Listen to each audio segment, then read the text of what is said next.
Já estamos de volta com os quiropraxistas Miguel Mastropaulo e Guilherme Moreira.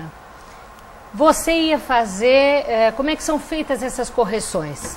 Perfeito, então, depois que a gente observou as imagens e fizemos a palpação, deu para ver que não tem nenhuma contraindicação absoluta à manipulação, então o paciente deita de barriga para cima e vamos dar continuidade. Eu vou mais uma vez fazer uma palpação rápida para achar onde que tem alguma restrição de movimento para poder fazer o primeiro ajuste, ou seja, tentar levar a vértebra para a posição normal ou destravar as que estão travadas. Então já achei uma aqui, é o segmento C5, C6, ele está com restrição à rotação para a direita, então eu vou levar a vértebra nessa posição. Eu uso o ponto de contato na minha mão e faço um simples movimento. Dá uma pequena estalada, é isso? Isso, às vezes faz um barulho quando estiver estralando, porque é um gás que fica preso na articulação e quando a gente faz o ajuste, faz um movimento de vácuo, aumenta o espaço dessa articulação, então esse gás se dissolve e vira uma bolinha. Acaba e é indolor, Miguel? Olha, a sensação, na verdade, ela é muito boa, é indolor. Tá? Por mais que a pessoa esteja com uma crise ou uma dor bastante intensa, esse movimento que a gente está fazendo, empresta por gentileza a coluna.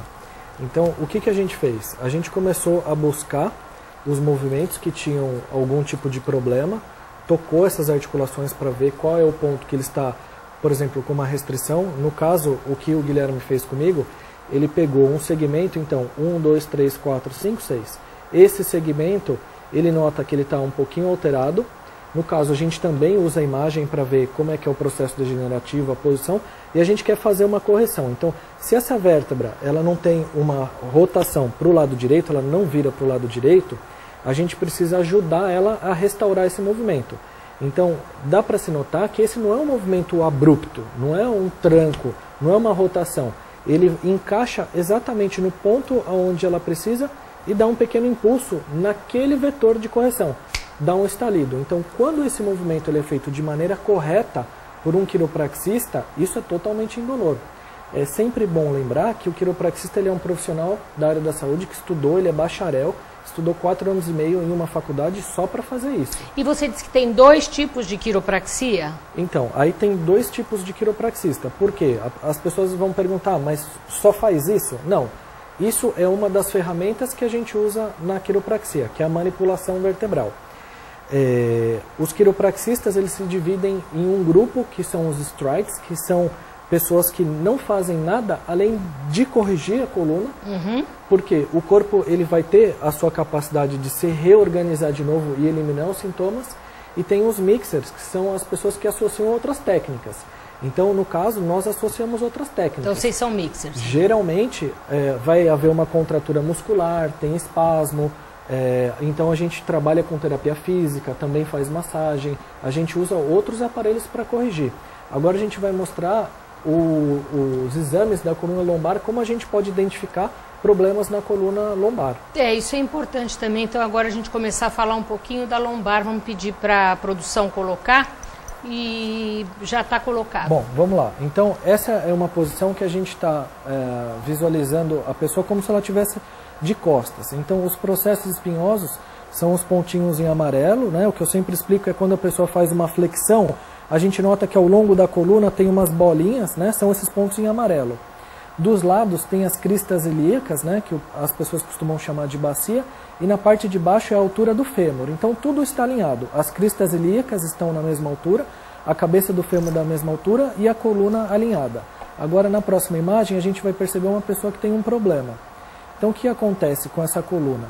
Dá para notar que esses pontos em amarelo, eles não estão na mesma altura, aliás, no mesmo alinhamento, né? As cristas ilíacas também não, e a cabeça do fêmur também não. Então, o que deveria ser reto, ali em vermelho, a gente observa que está pendendo para o lado esquerdo, e aquele pontinho amarelo lá onde apareceu uma setinha, a vértebra ela girou para o lado, ela rodou, né? E a gente vai observar também essa linha azul que ela vai surgir agora, que a cabeça do fêmur é diferente no lado direito em relação ao lado esquerdo, e a crista ilíaca também. Então, teoricamente, essa pessoa tem uma perna direita mais curta, está gerando esse desvio e vai acelerar o processo de desgaste dela, né? Ali são os pontos de diferença que a gente observa no lado direito. Numa próxima imagem, em perfil, o que a gente observa? A curvatura, a lordose da coluna lombar, tá? Então, essa curvatura ela é importante. O que a gente vai observar agora, que vai aparecer em azul, são os corpos vertebrais, são as vértebras, né? Depois das vértebras, a gente vai observar que existe um espaço entre essas vértebras, que são os discos intervertebrais, que são esses que estão em verde, ok? E agora a gente vai observar também que vai aparecer na parte de trás os forames. É por aí que saem os nervos da coluna, Mônica. Geralmente, quando tem um pinçamento na raiz desses nervos, é que dão as dores irradiadas para a perna, a famosa ciática. Então, veja bem, essa coluna, ela perdeu a curvatura da coluna lombar, ela está reta, essa pessoa está em pé, tá ok? Então, como ela perdeu essa curvatura, o peso ele vai concentrar direto nos últimos segmentos da coluna, tá? Então, a gente vai observar que isso vai acelerar o processo degenerativo.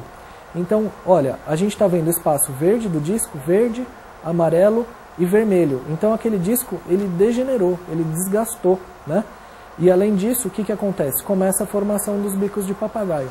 Por que começou esse processo degenerativo? Porque a coluna dela deveria ter uma curvatura e ela perdeu. Nesse caso, essa pessoa, ela inverteu a coluna lombar. Muito provável que essa é uma pessoa que fez muito esforço físico quando era mais jovem, né? Então, a curvatura da coluna, ela se perdeu e chegou até a inverter. Agora, vamos dar uma olhada onde a carga ela concentra.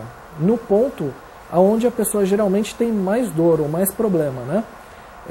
Seguindo, a gente vai perceber que os espaços dos discos, eles são bem diferentes.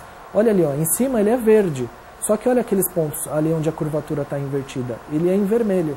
Então as pessoas tendem a imaginar que o ponto, que a degeneração da coluna, ela é natural. Ela não é natural. Ela é natural quando acontece em todos os segmentos de maneira ordenada. Pode voltar para cá.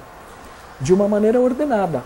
Mas as pessoas, quando vão envelhecendo, naturalmente não haveria uma degeneração? Então, Mônica, há uma degeneração com o passar do tempo. Só o que acontece? Esses pontos que eles estão travados, que eles estão mal posicionados, eles vão desgastar primeiro que todos os outros. Então, nessas imagens que a gente viu, nós vimos que tem pontos em verde e na mesma pessoa tem pontos em vermelho. Bom, vamos falar mais no nosso próximo bloco.